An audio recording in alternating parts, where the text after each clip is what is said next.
예, 반갑습니다. 오늘은 의사 파업하는 마지막 날이기도 합니다. 저희는 이제 파업을 하지 않고 있습니다만은 요즘에 코로나 전국이기도 하죠.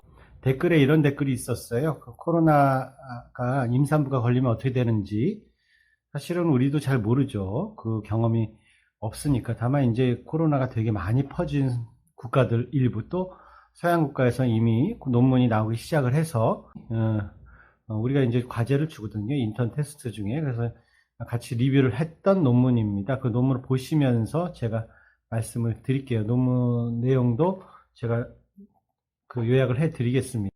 제가 이 논문입니다. 오늘 발표한 논문인데, 우리 인턴 선생님이 발표를 한 건데, 코비드-19, 감염된 사람들, 임신에 대해서 코비드-19 인펙션 인 프레그넌시, 즉 임산부에서 코비드-19 감염에 대해서 시스테믹 리뷰, 우리 체계적으로 우리 공부를 해보자 라고 했는데 어디 뭐 시시한 대학에서 한 게 아니고 유니버시티 오브 런던, 유나이티드 킹덤에서 발표한 겁니다. 즉 영국에 있는 대학교에서 발표를 한 겁니다. 런던 대학교에서. 그래서 이거를 리뷰를 해볼게요. 산모 156명이 코비드-19에 감염이 됐습니다.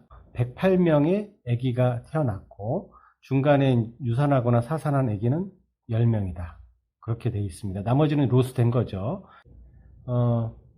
108명의 아기가 태어났는데 그 이제 66케이스를 제왕절개했다. 즉 이거에 감염된 산모들은 어쩔 수 없죠. 이제 제왕절개를 해서 빨리 끝내줘야죠. 그래서 자연분만을 할 확률이 떨어지다. 특히 외국 같은 경우는 굉장히 자연분만율이 높죠. 그런데도 불구하고 제왕절개를 적극적으로 시행을 했다는 걸 알 수 있습니다. 그리고 19케이스만이 자연분만을 했다. 그렇게 생각이 되고요.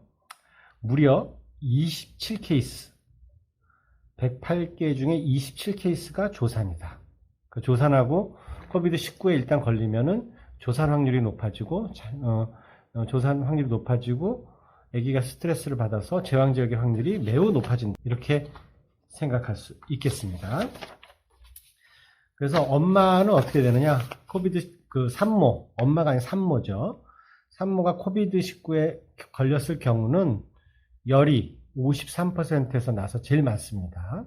그래서 열을 자꾸 체크하는 건데 반대로 얘기하면 열 안 나는 사람도 47%다. 그 다음에 기침이 32%, 그 다음 피로감이 13%, 그 다음 근육통 11%, 목이 아픈 게 5% 정도가 된다고 되어 있습니다.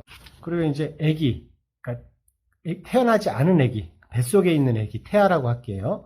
태아에 문제점이 있더라. 태아가 이제 스트레스를 받는 확률, 피탈 디스트레스를 해서 아기 심장음이 떨어져서 제왕절개 확률이 높아진다고 그랬죠.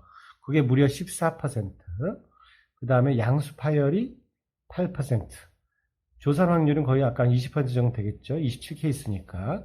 그렇게 매우 높은 수치로 태아에게 영향을 미친다. 뭐 제왕절개 66케이스로 태어났던 자연분만으로 태어난 신생아, 태아가 아니고 신생아입니다.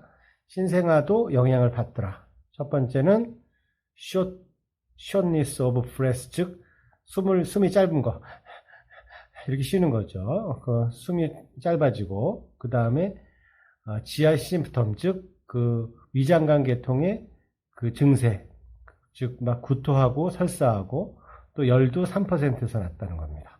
그렇게 엄마한테 문제, 태아한테 문제, 신생아한테도 문제를 일으키는 코로나의 영향이 있더라, 이 말입니다. 여기서 이제 결과는 이렇고, 통계적으로 이제 디스커션이라고 해서 우리 디스커션. 그럼 우리가 이제 impact of COVID-19 on pregnancy라고 해서 우리가 이제 코로나가 임신에 미치는 영향에 대해서 리뷰를 한 거예요. 이 논문을 한번 리뷰를 하고 작성을 하려면 그 유사한 논문을 한 50개 정도, 최소 30개 정도 리뷰를 해야 되거든요. 이분이 해놓은 겁니다. 그래서 코로나는 엄마와 태아에게 모두 영향을 미치는데 되게 중요한 게 프리텀 딜리버리, 즉 조산. 아까 27케이스나 됐다고 그랬죠. 108일 중에. 그 다음에 피탈 디스트레스, 즉 태아가 안에서 막 곤란을 일으켜서 응급으로 제왕절개, 태아 곤란증이라고 그러죠. 또는 PROM, 즉 양막이 미리 터지는 거, 또 아기의 레스피레토리 디스트레스, 아기나 엄마의 그 숨, 이게 디스트레스가 오더라.